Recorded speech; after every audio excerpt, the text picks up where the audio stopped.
Well, the situation regarding Captain Ravishing, as far as the Eureka is concerned, is still ongoing despite the outing at Club Menangle this morning. We caught up with General Manager of Racing, David Wonson, to get the latest information. Well, David, that final piece of the puzzle we've been speaking about over the last couple of weeks still hasn't got into the puzzle to complete it at the moment. Captain Ravishing had a hit out at Club Menangle today. What's the situation? Yeah, spoke to Ahmed a little bit today. He's really happy with the way the horse worked here this morning. Looks like on Tuesday he may have another workout between races here at Menangle. He was really happy, really sharp.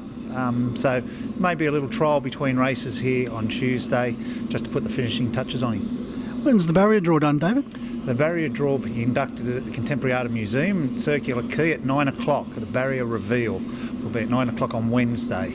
So it'll be live on Sky 1. I suggest everyone tune in. Look, you sort of know what the barrier draw is. The 3-year-olds will draw anywhere between 1 and 4, and Cypher's already in at 5 because it's a preferential draw, age and sex.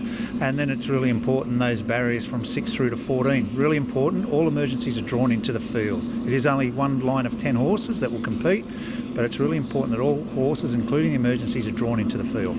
As far as the emergencies are concerned, David, it doesn't mean if it's the first emergency, it's not that way at all. It's still an open pick. Yeah, it's 4 common emergencies. So given the unfortunate circumstances one horse has to withdraw, they can choose any of the 4. So it'll be really important, that barrier draw for the emergencies, because that could be a big influence on what, if and hopefully not, one of the emergencies is needed. And David, apart from the Eureka, which is certainly going to be, it's going to capture the imagination of harness racing worldwide. What a strong support program. The backup to the Eureka is the Stockade. Yeah, the Stockade, a new race, $100,000 race. The common emergencies from the Eureka automatic horses into that race.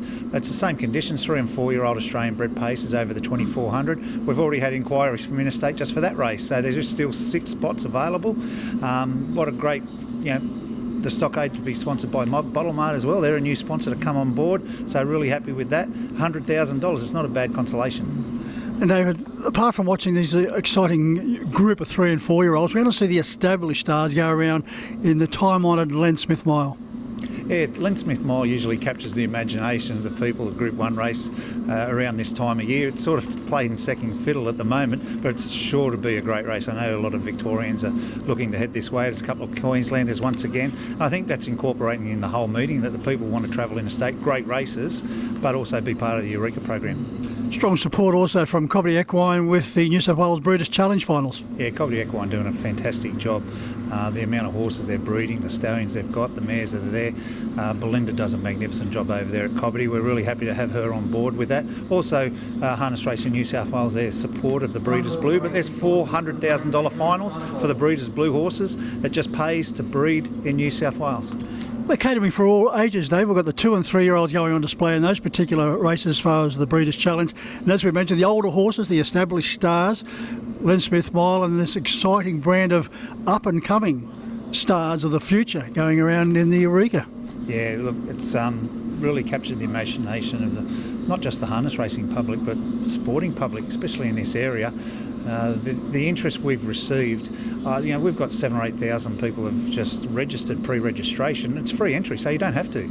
And we know that that's 7,000 or 8,000 different eyes that are going to be coming to the track, because if they pre-register, they want to be here. That gives you all the information. So I really suggest people pre-register, because you'll get updates on what's happening with all the free transport that's available from the Campbelltown and Macarthur region. And just to add a little bit of spice to the meeting, if we don't need any more, but certainly going to create a great deal of interest, the JC Caffin Plate. Yeah, the JC Caffin Plate will be the first race. The drivers qualified throughout the state during the last month, and last year's winner, her name's on the honour roll a few times, Michaela Barnes. She always gets that automatic spot. So there'll be a lot of interest in that first race. So there'll be the official opening and the smoking ceremony and the welcome to country, which is a really important part of the piece here at Menangle. So we're really looking forward to that. That'll be the first race. There's going to be a lot of glamour and a lot of colour. It's really looking forward to it. Well, Anne Turner was telling me during the week she's very excited about the fashions in the field.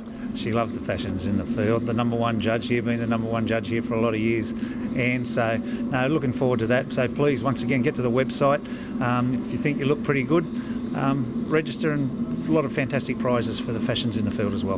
David, approximately what time will the gates open and what time will we be kicking off? Gates open at 4:30. First race is 5:32. Races will be finished by 9:15, and the concert starts at 9:30.